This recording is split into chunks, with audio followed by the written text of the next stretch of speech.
I'm Jen Taylor Skinner, and this is the Electorette.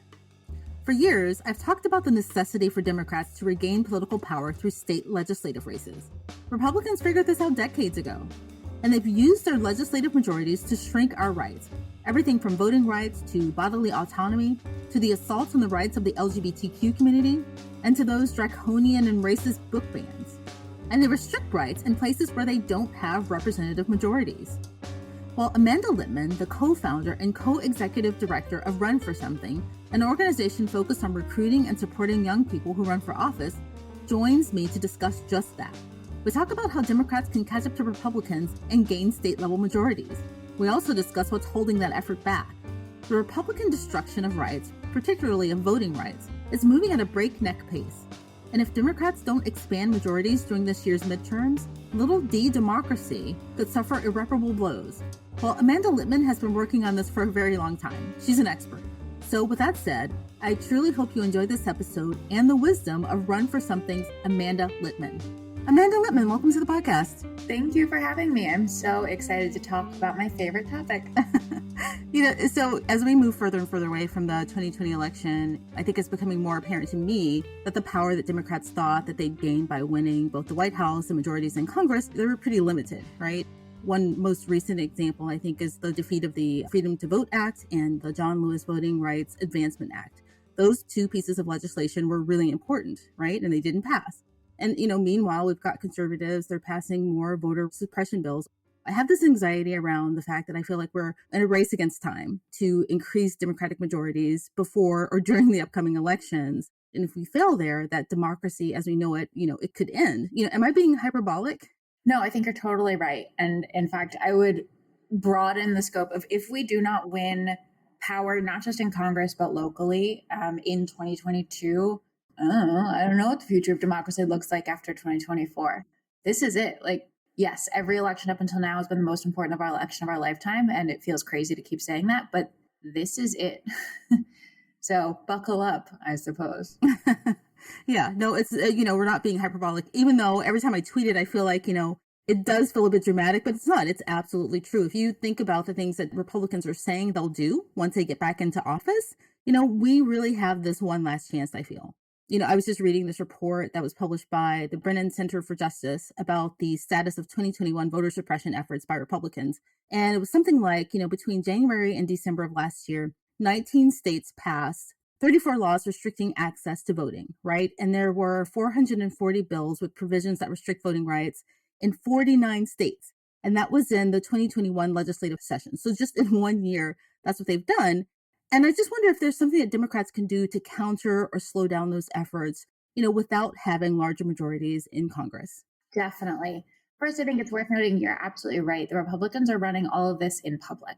None of what they're trying to do is a secret. None of what they'll eventually do in 2014 or in 2024, will be a surprise. They're telling us loudly that their plan is to make it harder for people, especially likely Democratic voters, to vote, and to elect people who undermine democracy and undermine access to the polls at every level in order to ensure that our elections are not being run fairly and that votes are not being counted accurately. The most important thing we can do, acknowledging that federal legislation is unlikely to pass, at least unless Kirsten Sinema and Joe Manchin and others change their mind about the filibuster, assuming federal legislation is not going to pass, and knowing that we very much cannot count on this Supreme Court to adjudicate fairly on voting rights legislation that's coming up before them, although we have the best lawyers in the world working on these cases. We have to ensure that where we can win and when we do have a chance to control power, we are electing people who care about democracy. So to zoom out for a second, there are more than 500,000 elected offices in the United States. We do not have one federal election or one national election. We have 50 state elections and then 3,000 county elections and then thousands more city and township elections. And in about 35 states, the people who oversee those county and township and city elections are elected, which means we have a chance to put really good people into those offices. And we know this matters, not just because obviously it's good to have good people running elections, but because the other side is devoting so much time and so much money and so much energy to doing it. Steve Bannon's going on his podcast every day and saying, run for precinct captain, go run for county clerk, go run for supervisor of elections. Trump is standing in front of the Pennsylvania Republicans and saying it is more important who counts the votes than who's on the ballot in the first place.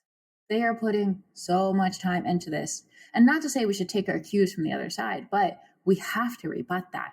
So it is going to be so important in 2022 and in 2023 and even in 2024 that we elect pro-democracy people to these local election authority positions. I mean, we don't want to take our cues from Republicans. Of course we don't. But this is not a bad cue to take, No. right? Like, I mean, they're basically just saying that if we want power, this is where the power is at the local legislative level, right? That's not a bad cue to take. Like, what you do with that power is a bad cue to take, but actually learning from their playbook is something that we should do. And the thing is that I know you and I have talked about this before, but, they figured this out a long time ago where, they had Project RedMap, where they, mapped out this plan to win these races. And it seems like a long time for us or Democrats rather, to learn that lesson. And, I know you have an answer to this. Is this how conservatives have so much power with so little electoral power?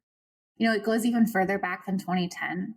There are memos tracing back to the 70s in which they talk about the ways in which corporations can win power is through, in small part, lobbying and engaging in local government and state government.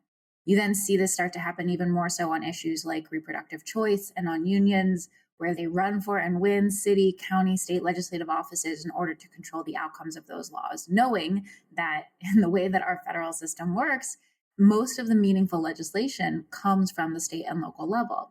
You then get to, as you say, 2010, where they run Operation RedMap. Karl Rove writes an op-ed in the Wall Street Journal saying, we're going to spend, I think it's something like $35 million in 110 state legislative races in very small towns. And this is why, because we know that if we control state legislatures, if we flip controls of these chambers, we can redraw the maps after the census and control Congress for a decade.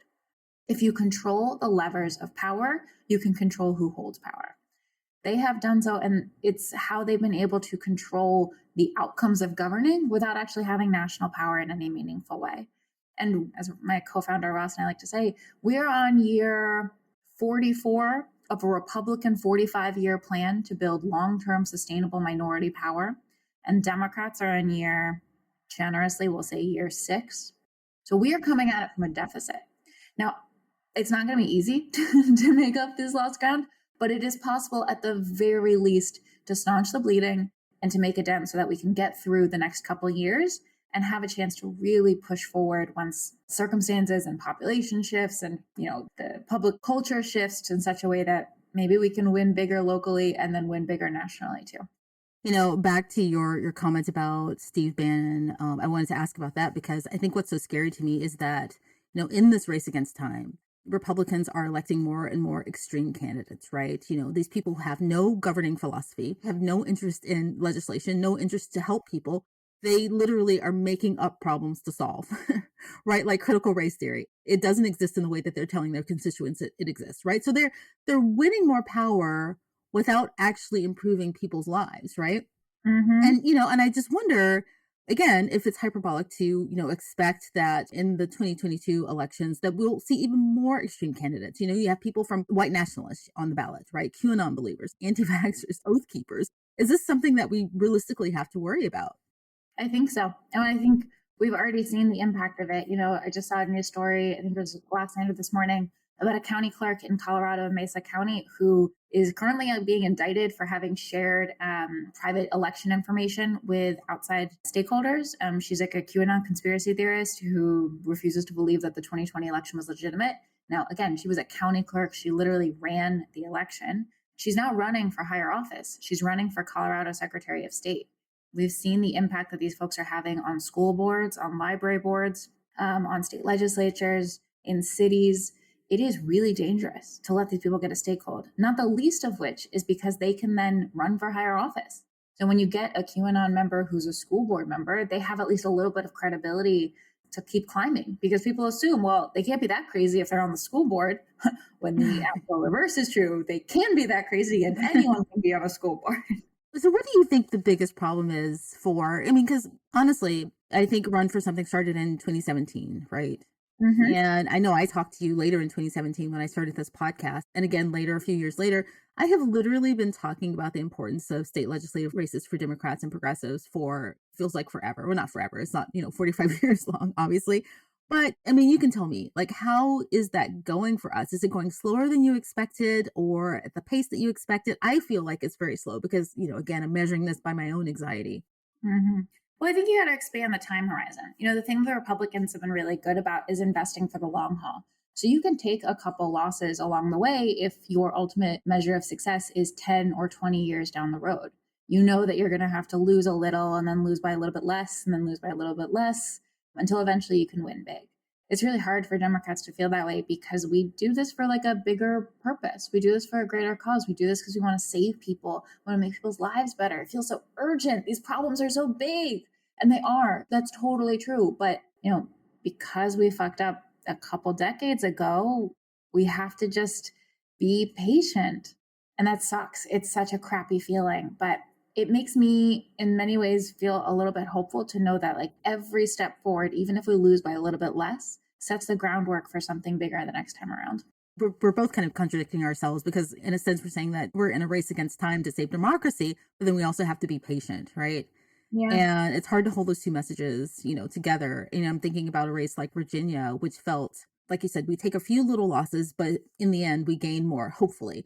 But Virginia just felt so big to me because the Virginia trifecta, they made a lot of progress in Virginia. So that loss felt really big to me.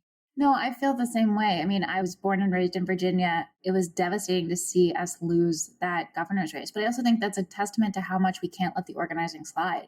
I think Virginia Democrats on the state legislative level and the local level noted they felt less enthusiasm. That it took them a little longer to raise money. It took the coordinated campaign a little longer to get stand up than it should be.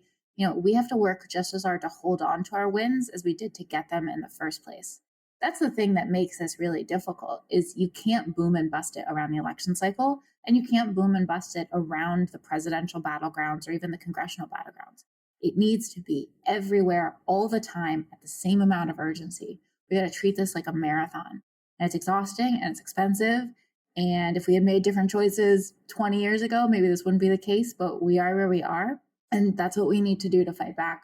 Another thing that I worry about is messaging, right? And I think we saw this in Virginia. I feel as if Democrats are always on the defensive, right? And I believe that that is intentional on the part of conservatives. We have to defend whether critical race theory is a real thing or not. And just recently, the most absurd thing that we defended was, whether the Biden administration was giving out crack pipes, right? I mean, I just have to laugh. They just make up things. They make up, non-existent things to rile up their base. And I'm not sure that Democrats have a unified message to counter that. And I think that they, in my opinion, should be talking about things that make voters more enthusiastic, like all of the things that they have been able to pass and what they will do once they have more power.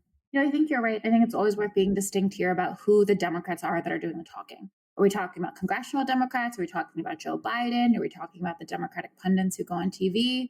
For me, I'm always thinking about the thousands and thousands of local Democrats who are knocking doors and making calls and talking to voters about issues local to them. And I think they are able to break through in the way that some of the congressional race conversations can't. In no small part because a member of Congress, candidly right now, can't honestly have a conversation about what they've done for people. I mean, they've done a lot, but it's really hard when that doesn't feel true to folks. Whereas local leaders, especially folks who are on city councils and school boards, can really point to practical things they've done. It's one of the reasons why Run for Something's MO is to really empower these local candidates to run the best possible campaigns. Because we know they're trusted messengers who can speak authentically to their neighbors about local, specific, practical things they've done or want to do and then can point to because things happen faster. All of that brings us to a place where we have better messengers and better messages. I never operate from a place we need a single Democratic message. The party is too diverse, both like literally and also ideologically, and even we're spread out over a bunch of places. The Republicans don't have to deal with that. They can say the one crazy thing over and over again because their party is pretty limited in both the types of communities they're in and the types of people they need to reach. We have to do it all. And that means more of a bottom-up grassroots style of messaging. Have you all shifted your strategy? I know you've probably shifted your strategy between 2017 and now, but have you done something different or are you doing something different for the midterms, for the upcoming midterms? We actually haven't shifted our strategy in any meaningful way, which is something I'm really proud of. We have always stayed focused on helping young people run for local office. This year in particular, and last year too, we really sort of deepened our focus on races outside of state legislatures. We know state legislators are really important. And there's a national committee, the Democratic Legislative Campaign Committee, focused on them. There's Sister District, there's Swing Left and Flippable. There's a whole web of places that are there to support state leg races. And we are there for all the state leg candidates who come through us too. But we wanted to make sure that we were really doubling and tripling down on local elections. And this year in particular, we're really doubling, tripling, quadrupling, quintupling down on local election administrators and school board and library board races. We know that these are the positions that need the most help. We know these are the positions where young people can really run and win and lead and where their voices are needed. We know those are the positions that Republicans are focusing a ton of time on. And we know these are the positions that are really hard for most national groups to engage with. Now, there are more than 5,000 local election administrators who are elected over the course of the country, and more than 80,000 elected school board positions across the country. 20,000 of those are up this year. Some of those elections happen in November, some happen at other points throughout the year. In each of those categories, in local election admins and school boards, it's messy. A county does it differently than a city, which does it differently than the state. And in some places, think about school boards, you can have the elementary school district and the middle school district and the high school district all in the same place. All of that is to say is that we're trying to deepen our engagement, but we haven't pivoted, we haven't changed. We're just trying to do more and go bigger. Is one of the challenges here is that a lot of Democrats and progressives aren't paying attention to these races, right? So you'll have some school board race that a conservative, an extreme conservative, is running in unopposed, right? Mm-hmm. Is that part of the problem? Definitely part of it. I mean, it's hard. It's really hard. And I think this is where the Democratic Party sort of national orientation around competitive congressionals and the presidential battleground has really hurt us, because there are huge parts of the country where those maps just don't overlap. I think it's something we have to fix as a party and as an ecosystem, and it's difficult. I'll never toss that out and be like, oh, it's so easy, just focus differently. It's so hard. It's so hard. But I think it's really important to try and, take care of your home, take care of your community, build power locally, knowing that it will ladder up and help us build power nationally, that we can start small and win big. And you still have an age range, right? Like you look for candidates that are 40 and under. Is that correct? Mm-hmm. Yeah, Run for Something really does focus on young people, but I always want to be clear, it's not that other people shouldn't run too. Everybody should run for office. We just might not be the right group for you, and that's totally okay. Yeah, there are literally other, a half dozen I can think offhand that are focusing on this, and you mentioned some earlier. Do you think that gives your candidates an advantage in maybe energizing voting blocks that were possibly apathetic? The younger voters who may not be thinking about politics. Do you think that's helpful? I do. And I think part of it is because their staff are younger, their volunteers are younger, their donors are younger. It's their friends and family. So when you have a 22-year-old running for office, their first campaign volunteer is going to be their friends from school. It's going to be other 22-year-olds. So that just gives you sort of a different entry point and different perspective. There are certainly older folks, we've seen this in the United States Senate especially, who can really engage young voters, but we have found that younger candidates just come at it from a different angle. So, to the listeners here, what can they do to help you in your efforts to help Democrats generally win more state legislative races and just to help us win midterms? Oh, such a good question. First, all of your listeners should run for office. Whether or not you meet Run for Something's demographic focus, we really, really, really need more good people to run locally. So you can go to runforwhat.net. You can look up the offices available to you. Those are all up for 2022. And we are, of course, continually adding information for what we have for 2023 and beyond. You'll start getting information from Run for Something about how to set up a campaign, about how to write a plan, and if you're eligible, how to get our endorsement. In many states, it's not too late to still get on the ballot this year. That's what makes it really exciting. This is a key moment. Send that link to everyone you know. Again, it's runforwhat.net. Second thing you can do is donations. Every dollar goes a long way for our work. Runforsomething.net/donate is the place to go there. It really does mean the world to us and to me personally. I'm so, so grateful for every person who has said this matters, and I'm willing to put a buck on the table to prove it. And then third, start getting engaged locally. There are elections happening basically every week, every other week from now until November. There are things happening bigger and more important than the congressional races. So start knocking doors for a city council candidate or a school board candidate, or making calls or sending postcards, or whatever your form of volunteering looks like. Start doing so on behalf of a small race. It is incredibly meaningful. You get to make a really big impact in a very ultimately small pond. You might get to know the candidate themselves personally, which can be really fun. And you'll get a chance to really see how this whole machine works. The nice side benefit is that depending on where you live, your work will ladder up to the top of the ticket. And we have seen this, that competitive state legislative elections in particular help build turnout for the top of the ticket. They help build turnout for Joe Biden anywhere from 0.6 to 1.6%. That's meaningful. That's a field program. So even if the candidate you're working with doesn't win, you can help the broader party. It all matters, all of it. So whatever you decide to do, however you get involved as a candidate, as a donor, as a volunteer, thank you, because it means the difference. Yeah, exactly. And I just want to restate that runforwhat.net is where you can go to find out what seats are open in your area, right? That's right, runforwhat.net. Okay, excellent. Well, Amanda Litman, thank you so much for everything you've done. It's so good to talk to you again. And, here's to the upcoming midterms. Thanks for having me.